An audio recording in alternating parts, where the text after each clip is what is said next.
இந்த கடைசி நாட்கள்ல சத்தியத்தை அறிவுகள் சத்தியம் உங்களை விடுதலையாக்கும். நம்முடைய ஜெபம் கேட்கப்படல. நம்ம எவ்வளவு அந்நிய பாஷை பேசி என்ன கடிந்து ஜெபம் பண்ணாலும் நம்முடைய குடும்பத்துக்குள்ள மாற்றம் இல்ல, பிள்ளைகளுக்குள்ள மாற்றம் இல்ல, சபைகளுக்குள்ள மாற்றம் இல்ல, நம்ம போகிற இடத்துல மாற்றம் இல்ல. ஏன்னா எனக்குள் மாற்றம் இல்லாதனால, ஆடுபடுகிற சிந்தை எனக்குள்ள இல்லாதனால, நான் ஆயுதத்தை இழந்ததுனால, நான் இப்ப சாத்தானுக்கு சத்துருவாய் அல்ல, சாத்தானுக்கு நான் பங்காளியா இருக்கிறேன்.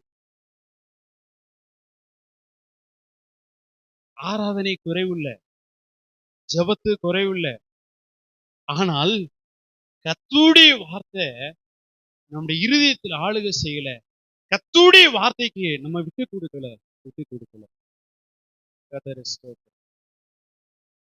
கவனிங்க, அப்போஸ்தலர்கள் ஆதி திருச்சபையில என்ன நினைப்பாங்க அப்படின்னா, பாடுகள் இல்லைன்னா இன்னைக்கு என்ன எனக்கு பாடு இல்ல, இந்த வாரத்துல என்ன பாடு இல்ல, ஆண்டவர் நம்மளை விட்டு போயிட்டாரோ, ஆண்டவர் நம்மளை கைவிட்டாரோ. எப்படி? பாடுகள் இல்லைன்னா அப்போஸ்தலர்கள் ஆதி திருச்சபை மக்கள் ஐயோ பாடுகள் இல்ல, ஆண்டவர் நம்மோடு இல்லையா, நம்மளை கைவிட்டாரா அப்படின்னு சொல்லி அன்னைக்கு இருந்த சபை நினைச்சிச்சு. இன்னைக்கு இருந்த சபை பாடு வந்துட்டா ஆண்டவர் நம்மளை கைவிட்டாரு, ஆண்டவர் நம்மோடு இல்ல. பாடுகள் வந்துட்டா ஆண்டவர் நம்மோடு இல்ல, ஆண்டவர் நம்மளை கைவிட்டார். பவுலும் சீலாவும் சிறைச்சாலைக்குள்ள கட்டப்பட்ட நிலையில இருந்தார்களே, ஆண்டவர் கைவிட்டு விட்டாரா?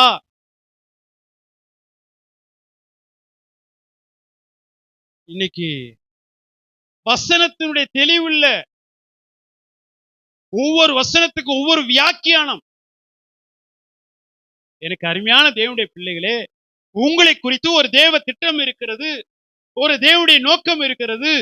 ஆகவே ஒரு கடமைக்காக கிறிஸ்துவ வாழ்க்கை அல்ல.